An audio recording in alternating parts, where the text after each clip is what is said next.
Charles Pattee, call him Bill, everyone else does, follows a simple philosophy to make maple syrup. Work hard, keep it clean, and enjoy it. Maybe Bill missed his calling as a poet. Ask him about his business, and it turns out he's as wise as he is humble. Well, it's just a family sugaring operation. We tap 2,000 buckets, gather with cabooses instead of horses. Other than that, it's kind of like Grandpa did, right? Pattee has spent his life farming and sugaring, but it wasn't until he built this sugar house that he and his family decided to go into the maple business for themselves. We built this sugar house in 2001. Prior to that, I sugared pretty much boiled for someone or boiled ourselves way back as a kid with my grandfather and father, and pretty much something we've done forever. We didn't have a tractor when I was a kid on the farm, so we did everything with horses. So. Do you miss those days? Don't miss the horses. I like horses though because they buy hay. Pattee's lack of nostalgia for the old days of sugaring stops at horses. The family still gathers sap in buckets instead of using a more modern pipeline system. Lucky for the Pattees, they've got a willing and eager workforce made up of their grandsons Dylan, Colby, and Brendan, and a neighbor, Tyler. With us at our size, it's fun to gather. The family gathers. It's a good time out there until the days that you have to gather just with two, and then it's not as much fun. The young boys get all excited about it. They can't wait to get started. Of course, they can't wait to finish when we get towards the end either, but... What about the older boy? Me? I'm getting older. Yeah. No, it's fun. We still like it. As long as everybody sticks together, we'll keep doing it, so. The boys have built homemade rigs out in back of the sugar house. They've got a competition going to see who can make the most syrup the old-fashioned way, using a kettle over an open flame. While things heat up outside, inside, the sap bubbles away in the pans. Like the buckets, there's not much modernization in this sugar house. Wood, not propane, fires the evaporator, and there are no efficiency-increasing devices like a reverse osmosis system or a preheater pan that are commonplace in most maple operations nowadays. This is how the Pattee sugar. It works for them. When we bought the new sugar rig, my son and I wanted to put a preheater pan in the back, and the wife said no. If we're going to sugar, we're going to have steam in the sugar house. So that's how it stayed, and that's how we've been ever since. And we've made some good syrup with it, so we're just sticking with it.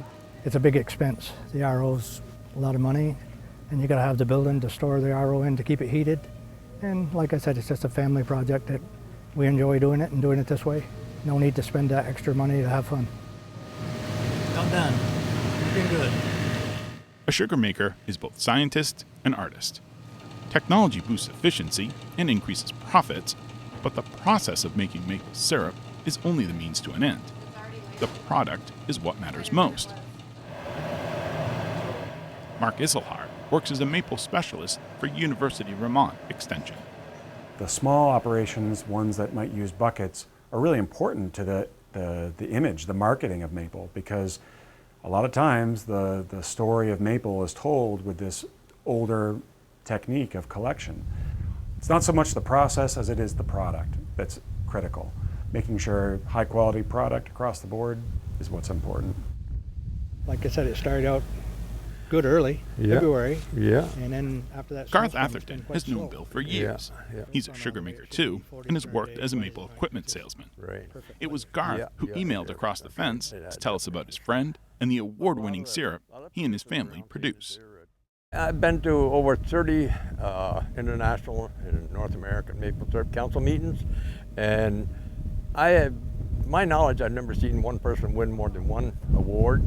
The first one he won, I think, is probably a delicate, probably a light syrup, which is very delicate. It had more maple flavor than maybe you would if it went through more advanced stages of today, because the longer you boil or enhance that syrup, the more the maple flavor comes out.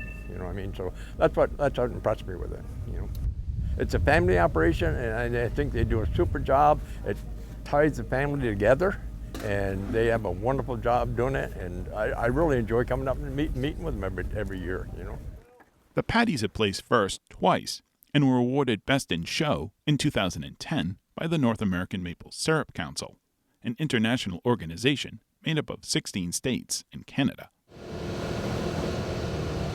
Bill's proud of the awards he and his family have won.